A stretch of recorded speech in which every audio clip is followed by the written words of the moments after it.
Hello friends, welcome to মধু সোয়াল। আশা করি তোমরা প্রত্যেকেই খুব ভালো আছো, সুস্থ আছো। আমি মধু। আজকে আমি তোমাদের সাথে একটা রেসিপি শেয়ার করব। সেটার নাম হলো বাটার আলু পালং। তো শীতকালে কিন্তু খুব টাটকা পালং শাক পাওয়া যায়। আর শীতের এই পালং শাক খেতে কার না ভালো লাগে, প্রত্যেকেই মোটামুটি আমরা কিন্তু পালং শাক ভালোবাসি। তো পালং শাকের অনেক রকম রেসিপি আমরা কিন্তু রান্না করে থাকি, বাড়িতে খাই। কিন্তু আজকে রেসিপিটা একদম নতুনত্ব, এটা আমি তোমাদের সাথে আজকে শেয়ার করব। তোমরা কিন্তু এটা অবশ্যই বাড়িতে ট্রাই করে দেখো, রান্না করো, খুব ভালো লাগবে খেতে। যদি বাড়িতে কোনো গেস্ট আসে বা তোমাদের কোনো অনুষ্ঠান হয় বাড়িতে, অবশ্যই রান্নাটা করো, খুব ভালো লাগবে খেতে। তো চলো পালং শাকের এই নতুন রেসিপিটা দেখে নিই। ফার্স্টেই আমি দেখো বাজার থেকে আনা ফ্রেশ কিছু পালং শাক কেটে নিয়েছি এনে, আর তারপরে নিয়ে নিয়েছি নতুন আলু। সেই আলুগুলোকে কিন্তু ছোট আলুগুলোকে আমি ভালো করে প্রেসারে সেদ্ধ করে নিয়েছি, সেদ্ধ করে কিন্তু খোসাটাও ছাড়িয়ে নিয়েছি সবগুলো। তারপরে দেখো আমি পালং শাক নিয়ে নিয়েছি। পালং শাকগুলোকে কিন্তু আমি ভাপিয়ে নিয়েছি, ভাপিয়ে জলটা ফেলে এটা মিক্সির জারের মধ্যে নিয়ে নিয়েছি পেস্ট করব বলে এই পালং শাকটাকে। তারপরেই দেখো আমি উপকরণগুলো বলি কি কি নিয়েছি। দুটো পেঁয়াজ, কয়েকটা কাঁচা লঙ্কা, রসুন কয়েকটা, আদা আর টমেটো। এই টমেটোটা আমি অর্ধেক নিয়েছি, যেহেতু টক দইও পড়বে তো তাই। দেখো তারপরে নিয়ে নিয়েছি কয়েকটা কাজু, গোটা গরম মশলা আর তেজপাতা। তারপরে আমি নিয়ে নিয়েছি জিরে আর ধনের গুঁড়ো, এটা আমি মিক্সড করে নিয়েছিলাম, হাফ চামচ করে জিরে হাফ চামচ ধনে মিক্সড করে নিয়েছি। তারপরে আমি নিয়ে নিয়েছি কসুরি মেথি। তারপরে আমি নিয়েছি টক দই, 2 চামচ মতো টক দই নিয়েছি। তারপরে ঘি নিয়েছি একটা ছোট শিশির, অল্পই ছিল, 2 চামচ মতো, ততটাই নিয়ে নিয়েছি। তারপরে নিয়ে নিয়েছি বাটার। এই হচ্ছে আমার কিন্তু উপকরণগুলো, এইগুলোই আমার রান্নার মধ্যে লাগবে। তবে আমি একটা জিনিস এখানে অ্যাড করতে ভুলে গেছি, সেটা গরম মশলার গুঁড়ো, সেটা কিন্তু তোমরা একটু দিয়ে নেবে। এরপরে চলো রান্নাটা স্টার্ট করা যাক। দেখো আমি এখানে পেস্ট করব, তো এই পালং শাকের যে পেস্টটা করব তার মধ্যে আমি কিন্তু আদা আর কাঁচা লঙ্কাটা দিয়ে নিলাম। এই আদা আর কাঁচা লঙ্কা আর পালং শাক তিনটে কিন্তু একসাথে মিক্সড করে পেস্ট করব। দেখো পেস্ট করে নিয়েছি। এটা কিন্তু এপাশে আছে আমার পেঁয়াজ, রসুন আর টমেটোর মিক্সড, আর এপাশে রয়েছে আমার পালং শাকটা পেস্ট করে নিয়েছি। তারপরে কিন্তু তেলটা দিয়ে, সাদা তেল দেব, সাদা তেল দিয়ে কিন্তু কড়াইটাকে ভালো করে গরম করে নেব। আর তারপরেই দেখো গরম হয়ে গেলে আলুগুলোকে আগে ভেজে নেব। তো আলুগুলো আমি সেই জন্য ছেড়ে দিলাম।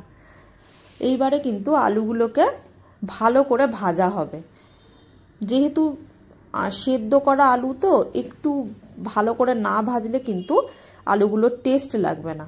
ওই জন্য আলুগুলোকে আমি সুন্দর করে ভেজে নেব। তারপরে আমি দিয়ে দেব পরিমাণ মতো লবণ। যেহেতু আমি সেদ্ধ করার সময় লবণ দিইনি তাই জন্য, তবে তোমরা যদি সেদ্ধ করার সময় লবণ দাও তাহলেও কিন্তু একটু লবণ ভাজার সময় লাগবে। তারপরে আমি দিয়ে নিলাম হলুদ। দেখো হলুদও দিয়ে দিলাম। এবারে ভালো করে কিন্তু নেড়ে নেব। আলুটা ভাজা হতে কিন্তু কিছুটা সময় লাগবে। আমি গ্যাসের ফ্লেমটাকে কিন্তু একদম হাই করিনি, হালকা একটু কমিয়ে এটা কিন্তু ভাজা করব, কারণ একবারে হাই করে দিলে কিন্তু আলুটা পুড়ে যেতে পারে।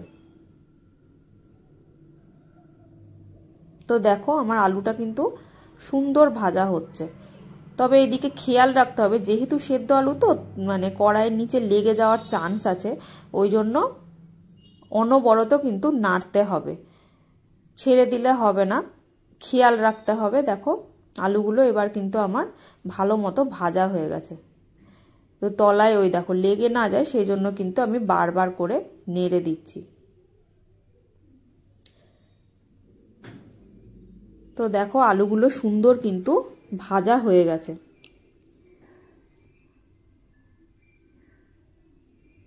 এইবারে আমি আলুগুলোকে তুলে নেব।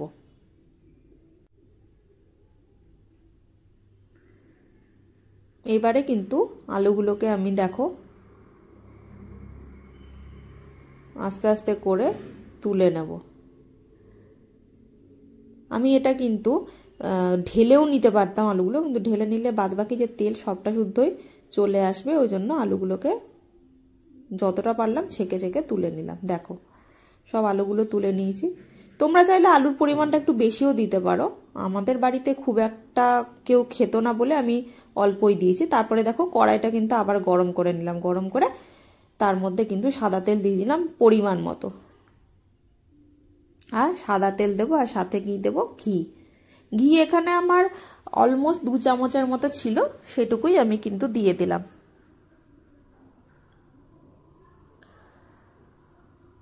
দেখো ভালো করে কিন্তু ঘিটাকে আর তেলটাকে গরম করতে হবে। গরম হয়ে গেলে আমি কিন্তু এর মধ্যে ফোড়ন দিয়ে দিলাম। ফোড়নে ফার্স্টেই দিলাম তেজপাতা, আর তারপরে দিলাম গোটা গরম মশলা। এটাকে কিন্তু কয়েক সেকেন্ড ভাজতে হবে, খুব বেশি ভাজবো না যে পুড়ে না যায়।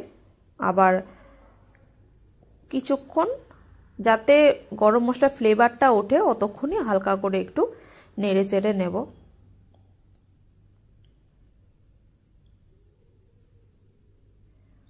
এরপরে আমি দিয়ে দিলাম দেখো ওই যে পেস্ট করে রেখেছিলাম পেঁয়াজ রসুন আর টমেটো, সেই পেস্টটাকে কিন্তু দিয়ে দিলাম। এবারে আমি ভালো করে নেড়ে চেড়ে দেব, তেলের সাথে ভালো করে মশলাটাকে মিক্সড করে দেব। বেশ সুন্দর কিন্তু ভাজাটা হচ্ছে। এই রান্নাটা তোমরা একবার করে খেয়ে দেখো, অসাধারণ কিন্তু রান্না, অসাধারণ টেস্ট। দেখো এর মধ্যেও কিন্তু আমি পরিমাণ মতো লবণ দিয়ে দিলাম। তোমরা যে যেরকম পরিমাণ লবণ খাও সে সেরকমই দিয়ে দেবে। তারপরেই দিয়ে দিলাম হলুদ। এবারে এই লবণ আর হলুদটাকে আমি মশলার সাথে ভালো করে মিক্সড করে দেব।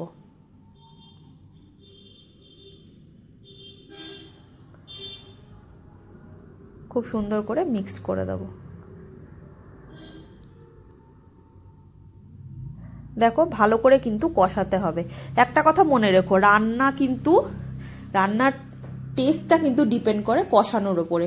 যে যত ভালো করে কষাবে রান্না কিন্তু ততটাই টেস্টফুল হবে।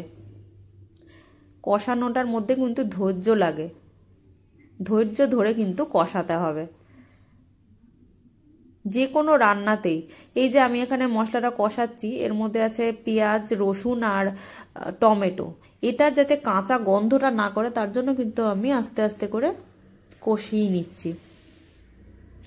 গ্যাসের ফ্লেমটাকে মিডিয়াম রেখে আমি কষিয়ে নিচ্ছি। যে কোনো মশলারই কাঁচা গন্ধ না যাওয়া অবধি কিন্তু ভালো করে রান্নাটা কষাতে হবে।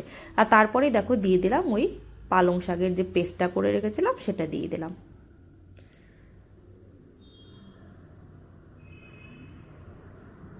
এইবারে এই পালং শাকের পেস্টটাকে মশলার সাথে নিয়ে ভালো করে কিন্তু মিক্সড করতে হবে।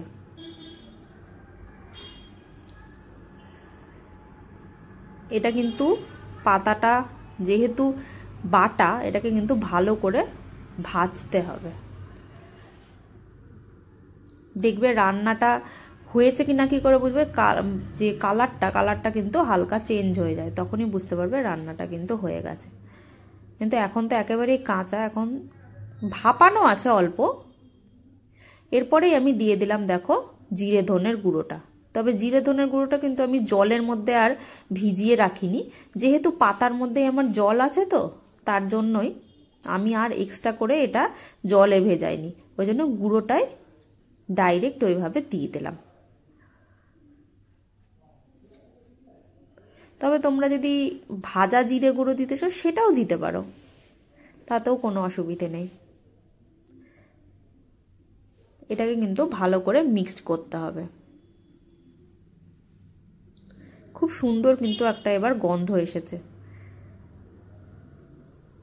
পালং শাকের তো অনেক রেসিপি আমরা রান্না করে খেয়ে থাকি, এই রেসিপিটা একবার তোমরা করে খেয়ে দেখো, সব কিছুর সাথে ভালো লাগে, ফ্রাইড রাইস বলো সাদা ভাত বলো সবের সাথে। এরপর আমি দিয়ে দেবো দেখো ওই কাজু আর টক দইয়ের পেস্ট করে রেখেছিলাম, সেটা আমি কিন্তু দিয়ে দিলাম।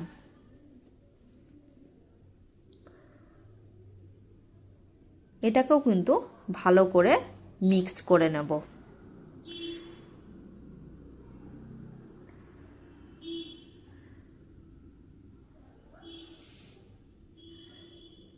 এই কাজু আর টক দইয়ের যে মিক্সটা, এটা দিলে না রান্নাটার স্বাদটা অপূর্ব হয়ে যায়। তোমরা যারা আমার ভিডিওটা দেখছো তারা অবশ্যই কিন্তু এই রান্নাটা, এখন তো শীতকালে প্রচুর পালং শাক ওঠে, এখন পালং শাক আমাদের অ্যাভেলেবেল, তো এই রান্নাটা কিন্তু অবশ্যই তোমরা বাড়িতে ট্রাই করে দেখো, খুব সুন্দর লাগবে। তোমরা যদি রুটি, পরোটা, লুচি এগুলোর সাথে খেতে চাও, এগুলোর সাথেও দুর্দান্ত লাগবে খেতে। আর সাদা ভাতের সাথেও ভালো লাগবে, ফ্রাইড রাইসের সাথেও খুব ভালো লাগবে।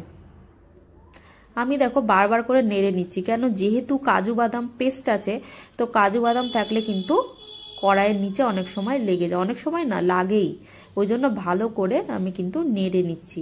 তোমরাও কিন্তু অনবরত এটাকে নাড়বে, না হলে কিন্তু তলায় লেগে যাওয়ার চান্স আছে। আর একটুও পোড়া ধরলে কিন্তু ভালো লাগবে না, ফ্লেভারটাই একদম চেঞ্জ হয়ে যাবে।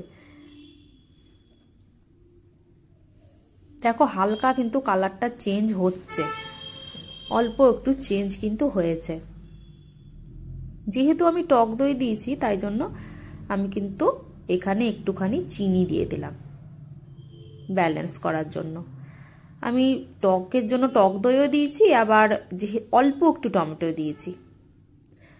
তবে তোমরা যদি টক দই না দাও তো টমেটোটা আরেকটু বেশি পরিমাণ দেবে। আমি একটা ছোট টমেটোর অর্ধেক দিয়েছিলাম, কিন্তু ব্যালেন্সের জন্য একটু চিনি লাগবে, চিনি না হলে কিন্তু এর টেস্টটা হবে না। আর চিনি দিলে যেন অনেক সময় কালারটাও সুন্দর হয় রান্নার। তারপরে আমি কিন্তু এই ভাজা আলুগুলো, দেখো আমার পালং শাক ভাজাটা অলমোস্ট হয়ে গেছে, এবার আমি বাকিটা আমি ভাজবো এই ভাজা আলুগুলো দিয়ে। এবার আলু ভাজাগুলো এর মধ্যে দিয়ে দিলাম, দিয়ে এবার মিক্সড করে দেবো। মিক্সড করে কিন্তু এটা আমার আরেকটু রান্নাটা হবে।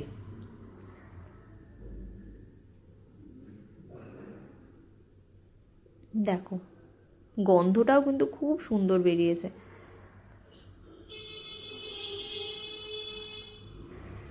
ফ্লেমটাকে এবার একটু হাই করে দিলাম, যেহেতু অনেকটা হয়ে গেছে কম আঁচে দিলে, তবে আমাকে এই যে তলায় লেগে যাওয়ার চান্স বলেই, যেই মানে রান্নাটা করলে কিন্তু সব সময় নেড়ে যেতে হবে। যে কোনো রান্না কাজু বাদাম দিলেই কিন্তু তলায় লেগে যায়।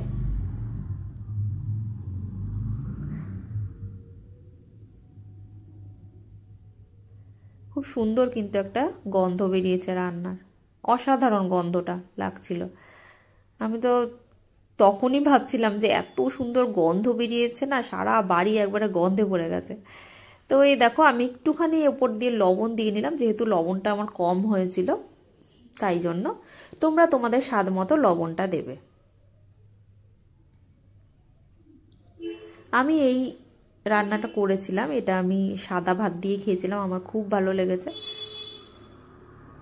তবে তোমরা যে কোনো অনুষ্ঠান হোক, যে কোনো কিছুতেই কিন্তু এই রান্নাটা করতে পারবে, করে কাউকে খাওয়াতে পারবে। বাড়িতে যদি গেস্ট আসে অবশ্যই কিন্তু রান্নাটা করে খাইও, খুব ভালো লাগবে। এটা কিন্তু একেবারেই পালং শাকের একটা নতুনত্ব রান্না। পালং শাকের তো অনেক কিছুই আমরা খাই, তো এটা কিন্তু খেয়ে দেখতে পারো তোমরা বাড়িতে। আর দেখো ওপর দিয়ে আমি কিছু কাঁচা লঙ্কা, চেরা কাঁচা লঙ্কা দিয়ে দিয়েছি, যেহেতু আমার ঝালটা কম হয়েছিল, মনে হচ্ছিল আর একটু ঝাল লাগবে তাই জন্য। তোমরাও কিন্তু কাঁচা লঙ্কা দিয়ে দিতে পারো ঝাল কম হলে। তারপরে দেখো আমি যে কসুরি মেথি রেখেছিলাম সেটাই কিন্তু দিয়ে দিলাম। এই কসুরি মেথিটাকে কিন্তু ভালো করে মিক্সড করতে হবে। গ্যাসের ফ্লেমটাকে তখন একটু কমিয়ে দিয়ে ভালো করে কসুরি মেথিটাকে মিক্সড করতে হবে। এই পালং শাকের এই রেসিপিটাতে কসুরি মেথির ফ্লেভারটাতে এত সুন্দর লাগে। আর এমনিতেও যে কোনো রান্না, চিকেন হোক বা যে কোনো রান্না, বা একটা মাছের ঝোল হোক, সে তাতেও দেখো কালারটা কিন্তু চেঞ্জ হয়ে গেছে। এবার কিন্তু আমার রান্নাটা অলমোস্ট হয়ে গেছে। জাস্ট আমি আঁচটা কমিয়ে হালকা একটু নাড়াচাড়া করে নিলাম। দেখো আমার, দেখো কালারটাও পুরো চেঞ্জ হয়ে গেছে। ঠিক এইরকমই কিন্তু দেখতে হবে।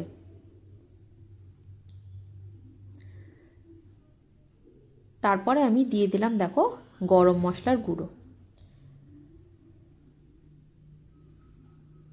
এটাকেও কিন্তু আমি ভালো করে মিক্সড করে নেব, যাতে অনেক সময় কি হয় ভালো করে মিক্স না করলে কিন্তু গরম মশলা যদি এক জায়গাতেই থেকে যায় না অনেক সময়, তখন কিন্তু ওই মুখে পড়লে খুব বাজে লাগে। ওই জন্য গরম মশলাটা কিন্তু ভালো করে মিক্সড করে নিতে হবে। ওই জন্য অনেকে কি করে গ্যাসের ফ্লেমটাকে বন্ধ করে দেয়। আমি গরম মশলাটা দিয়ে এবার গ্যাসের ফ্লেমটা বন্ধ করলাম, আগেই বন্ধ করিনি। অনেকে আগেই বন্ধ করে দেয় গ্যাসের ফ্লেমটা, তারপরে গরম মশলা দেয়, কিন্তু আমি গরম মশলা দিয়ে ভালো করে মিক্সড করে তারপর আমি গ্যাসটা বন্ধ করি। দেখো গ্যাসের ফ্লেমটা বন্ধ করে এবার উপর দিয়ে আমি দিয়ে দেব বাটার, 2 চামচ মতো বাটার দিয়ে দেবো। এই বাটার আর কসুরি মেথি মিলে যে এটার ফ্লেভারটা হয় না, অপূর্ব অপূর্ব লাগে। তোমরা কিন্তু এটা বাড়িতে অবশ্যই ট্রাই করো, করে আমাকে জানিও যে কেমন লাগলো তোমাদের রেসিপিটা। আর দেখো আমি বাটারটা দিয়ে কিন্তু ভালো করে মিক্সড করে নিলাম।